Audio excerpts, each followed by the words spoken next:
They have caved every time. But so far, they're not. So I'd give it a 50-50 chance, and we're going to know real soon. The Germans are being presented with a choice. You can remain industrialized, but be neutral on Ukraine, which means we get it, or we can cut off the energy and you can deindustrialize, at least in part, and see a catastrophic reduction in your standard of living for at least the next 2 decades. I mean, the Russians would always prefer more energy sales than less, but this is a country that prides itself on economic privation, so I think they would be fine. I know the speech you're talking about, and the Germans ridiculed them, and now they're eating some serious crow. But before we overly condemn the Germans on this, not that we shouldn't, Okay. you basically described European policy towards Russia for the last 30 years. America protects us from Russia so that we can buy Russian energy. That was always a dubious trade. Germans did it because they know their history, and they know that they have this period. They clash with the Germans, and it generates a horrific war. They make peace, and then they try to find a way forward, and so they do a degree of economic integration, and it never works out, so they clash again. So it's just they have this dance back and forth and back and forth, and we're about to go fourth really hard probably.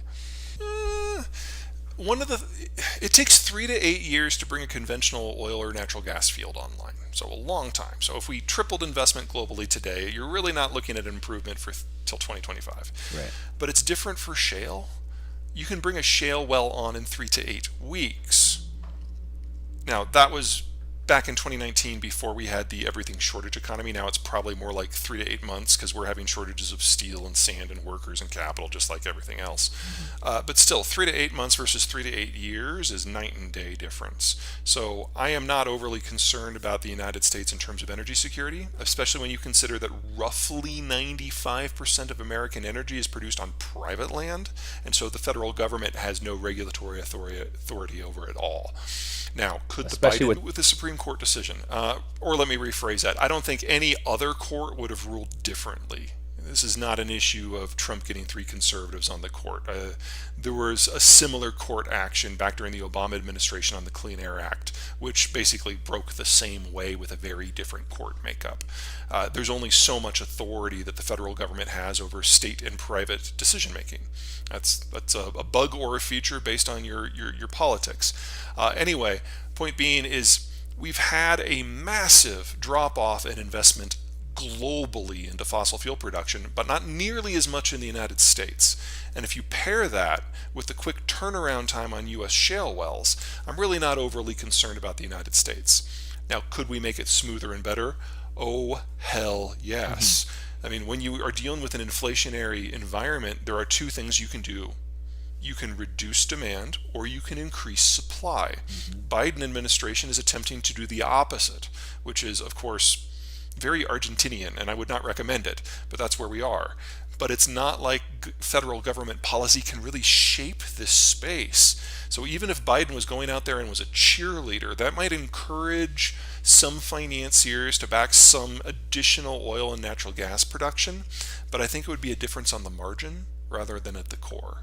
Now, the Biden administration choosing to be relatively hostile to the American energy complex, but then going and trying to bury the hatchet with Mohammed bin Salman in Saudi Arabia, that just strikes me as silly.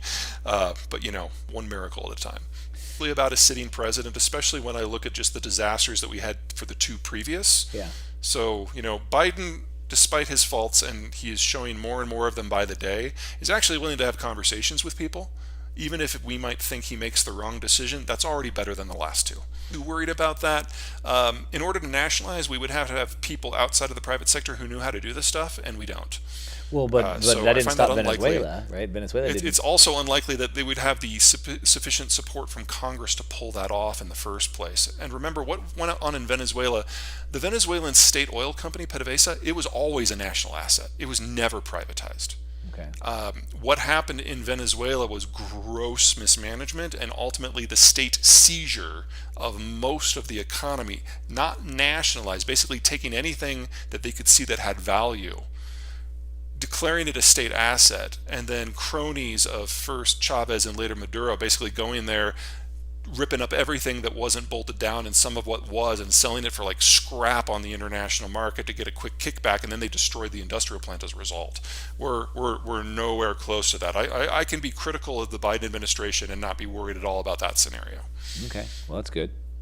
Now, the Russians see the Ukraine war as existential to their survival, so if we do get in that direct clash, we do risk heavy escalation to involve nukes very, very quickly. And so the Biden administration's goal, and I think on this one they're right, is to provide as many weapons as the Ukrainians can use as quickly as possible that do not require an American logistical tail or much training. So they're not going to get an F-35 or an M1 Abrams because you have to train on that for years, literally years. And the logistical tail is important because if we have American convoys with equipment going into Ukraine, they're going to be guarded by American troops with American air power, and then we get that clash. Can't have that. So anything that they can use, they can have, but they have to use it themselves. In that sort of environment, the risk of an escalation is much, much, much lower. The concern I would have for nukes is not with the traditional countries that we think of, the Irans, the North Koreas, the Russias. You use nukes when you think you can't win a conventional conflict. Right. And if the United States is stepping back from active management of the world, then your Irans and your Russias are not the secondary powers. They are the primary powers. You have to watch out for the countries that then are concerned about the Russias and the Chinas and the Irans. So I don't worry about North Korea and Iran. I worry about Poland and Sweden and Germany and Saudi Arabia and South Korea and Japan and Taiwan. Countries that fear that if the United States is no longer holding up the ceiling for them, they're going to have to do it themselves and that they will need their own deterrent. And all of these countries have more than enough technical capacity and access to the raw materials to make their own bombs. Yeah, a handful of CIA agents aren't going to flip the balance in terms of the nuclear escalation issue. Also, I think the Russians can read the writing on the wall when it comes to weapon supplies. There's a limited supply of things we can provide the Ukrainians that they can use. We've already given them over a third of our Stingers. We've already given them a third of our Javelins. At the current rate that we are building those out again, it's going to take us years just to replenish what we've already handed over. And we're going to get to the fourth quarter of this year, and there's not going to be much left. So And we're going to need some. We're going to need some left. well, something's going to need to change. We are not expanding our manufacturing supply chains for the systems they can use nearly fast enough. And when I say we, I don't mean the United States. I mean all of NATO. So we're going to hit a situation probably in the early part of the fourth quarter where we're going to face a large Russian force that is badly trained, badly equipped with low morale, facing off against a Ukrainian force with no weapons. There's no math there. So unless something significant changes in the West or the Ukrainians make some significant battlefield gains that can gut the Russians very quickly, we are nearing a change in this conflict that the Russians cannot lose. We're not there yet. War is all about unpredictability, but it doesn't look great. I'm guessing that they're going to crush the conventional resistance this year and then be able to move with relative speed to conquer the rest of the country within several months.